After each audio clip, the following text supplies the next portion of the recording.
What's up, guys? It's DJ. Welcome to Gamma Bro Hulk Reviews. Now for your Gamma dose of the Jade Giant. Today's featured Hulk item is this really cool Toy Biz Incredible Hulk, the Rampaging Hulk from the TV show back in 1996. And the review is coming up next.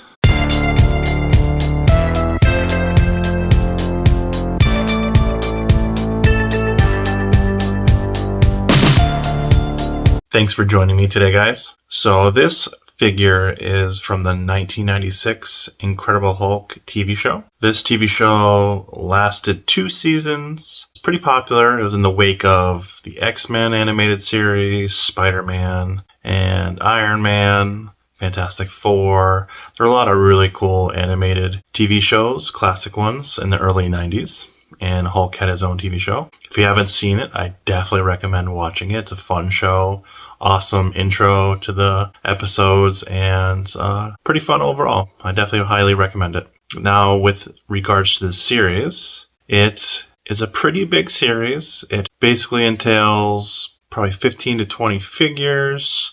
There's no play set, but there is box sets with like Gamma Labs and breakout cages and a lot of like smaller offshoots of Hulk figures. And today's figure out of that series is the Rampaging Hulk. This is one of the bigger Hulks out of the toy line. He's a lot wider, thicker, and it's a really fun figure.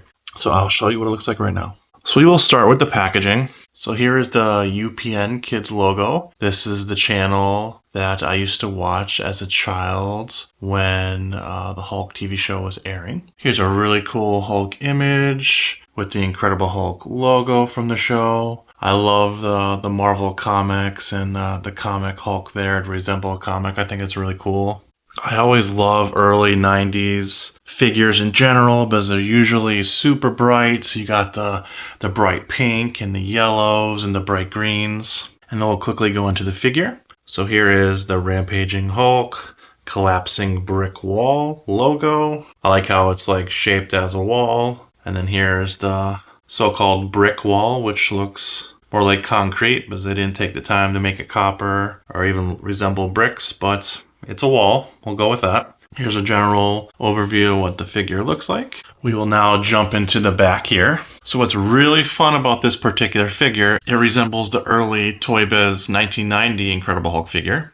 It's basically a remake, obviously a much larger version of it, but it has the same action features. It has the lever in the back to raise the arms up and down, and then it has the little tab that you can pull out that makes the arms squeeze together. So that's pretty cool that it's a callback to that original Hulk figure. So here's a nice little image of what Hulk looks like on the show, raging out with the raging red eyes. So here's another line that was basically taken off of the Spider-Man line. And this is the height of when Venom really started to get popular in the comics with the Planet of Symbiotes comic line. And here are a couple of the figures that Toy Biz came out with at the time. I do have Venom the Madness, both alternate versions. Spider-Man Arachnophobia line. These are cool hybrid figures of different characters, mixed together. Little amalgamations. Toy Biz logo. Again, this came out in 1996. So here is the Incredible Hulk line. These are other figures that I will be showing later on. And here's the X-Men Mutant Monsters. And this line lasted much longer than this, so there's many, many, many different offshoots of the Incredible Hulk later on that we will dive into. But again, all the pinks and yellows, bright colors, just makes it pop overall. Very cool. So now I'm going to jump into Sculpt. We will start with the bricks. Again, this looks more like concrete, cement, like a cement wall. Doesn't really look like bricks. Pretty simplistic texturing. And definitely hollow inside, definitely light, so when Hulk smashes it, it will knock over the wall pretty easily. As for Sculpt for Hulk, I think this is a pretty good face sculpt. They used it several times in several different figures, and I do think this resembles, pretty much what Hulk looked like from the 96 show. What I liked and enjoyed was, pretty much all the different Hulk figures did have different face sculpts for the most part, and I think this is a good one. This body mold was used, not exactly, but in several other types of Hulk figures. The Gamma Cage, Rage Cage, with the different colored shirts, and a couple other smaller figures also had a similar body sculpt. It's not exactly the same, but the same general type of structure and style overall. Now, as for Hulk himself, body sculpt is really pretty good. He's big and burly. I like the chest and all the different abdominal muscles. Big lats and traps. We have the ripped pants. I love how he has his rope belt tied there. Classic old school Hulk. I like how they threw that in there. He has his ripped shirt right there. Ripped knees. He has his big feet. And this particular figure has really, really, really long arms. So pretty good sculpt on the shoulders, bis and tris. Just extremely long arms, and really good for the action features that this figure does with knocking over figures on the wall. You can definitely get a lot of range of motion and get a lot of momentum, so you'll have no problem knocking over things. In the back here, you can see the lever and pull tab. You can't really see the back, but it's a pretty decently sculpted back. Very, very wide, just to fit the general size of this figure. So for sculpt overall, for a 1996 figure, I think it's pretty good, and I'll give it a B+. Now we're going to jump into paints, and this is where this line in particular, Toy Biz of the era, falls short. You know, the downside with stuff like this is these were super inexpensive, $4.99 at the time. So for the price, the quality and the paint and the sculpt is very, very good. Obviously, today's standards, it's definitely falls short, but figures are not $4.99 anymore. The Hulks now are $39.99. So you can basically get 8 Hulks of this era for the price of 1. Again, quality of paint isn't the greatest, so you can see many different flaws. Every figure never knew what type of quality was going to, show up with paint with these figures. So purple on the lips. A little bit of paint missing on the eyebrow. So if I open this, I can easily get that paint off and put black marker over the eyebrow to cover that up. But I'm never taking it out of the box because it's completely unopened, and little things like this don't bother me. That's just what you get for the figures of that era. This is just the green color they chose, which is a nice color for the PVC plastic. The arms have no shading at all throughout them. The ripped shirt, you can see a little bit of missing paint throughout it. They did a good job on the belt. Love the color purple they chose. Decent job keeping within the lines of the knees. And they definitely didn't paint these walls. This is definitely the color PVC plastic they chose. So paint is okay. I mean, for the era, for being so old, I think it's about a C+, which isn't bad for the era. And that's about what you're going to get for old school Toy Biz figures for the most part. So paint is definitely not their strongest suit. But now we will jump into quality. And here's where Toy Biz isn't really, that bad. I think the quality of plastic they chose is pretty good overall.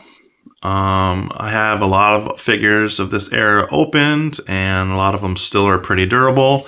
As a kid, I heavily played with these, and they took the beating.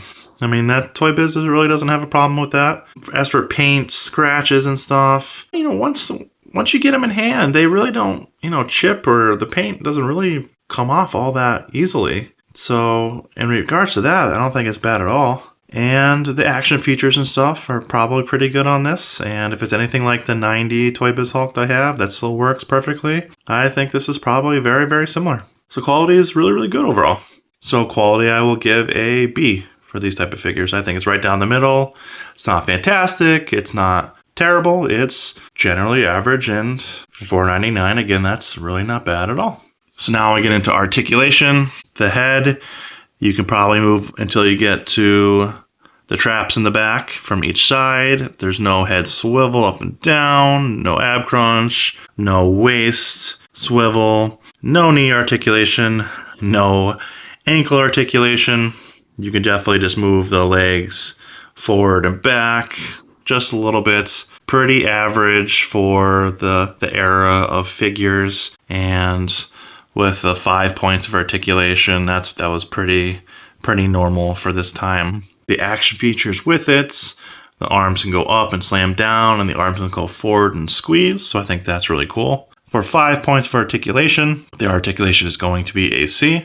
But in regards to using the action features and doing what the figure is meant to do, it's going to be stable, it's going to be able to stand easily, and you're going to be able to knock over figures, roughhouse, and break down the brick wall pretty easily. So that part added to the articulation, I will give it a B-.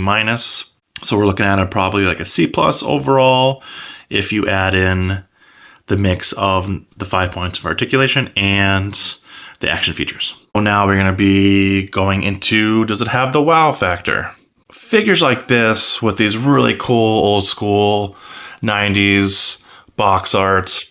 I love putting this whole set together on the wall and seeing all the bright colors. So I really do think it stands out if it was by itself, but it's not like immaculate and like just you open your jaw when you see it and you're like, oh my God, that's the greatest figure ever. It's not like that. So I think it's going to be about a B for wow factor. It's going to be average. I think carded, it might be around a B+, just with how cool the box art is. Open, you're looking at it probably about a B. Very, very cool figure in regards to wow factor, but I'll give it 1 thumbs up and a B overall. So that is the 1996 Rampaging Hulk. In regards to price, again, it's so funny. Back in 1996, these were $5, and now they're looking at $25 to $30 carded.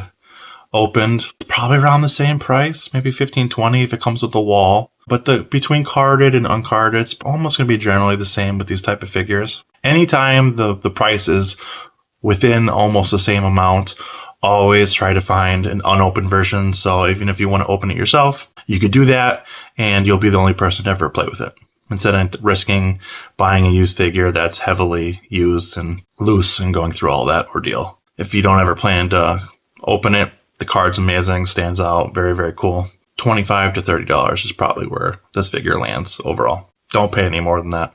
So the overall score for this figure, I will give a B. It's right down the middle in pretty much categories. It's a pretty average figure, but it's a very fun figure, and I love when looking at these. It reminds me of the show and the time of sitting down on the couch and watching those shows when I was younger, and they're fun. And when you get the whole set and all the different features and styles, just the 90s nostalgia is there, and I highly recommend it. So hope you guys enjoyed this video. Please Hulk smash the like button, subscribe, hit the notification bell, and I'll see you in next week's video. And take a look out for my daily shorts, Monday through Friday. All right, take care. Have a wonderful day. Peace. Peace. 7, 6, 5, 4, 3, 2, 1. You'll never have the sacred stone. Oh, this you crazy mother.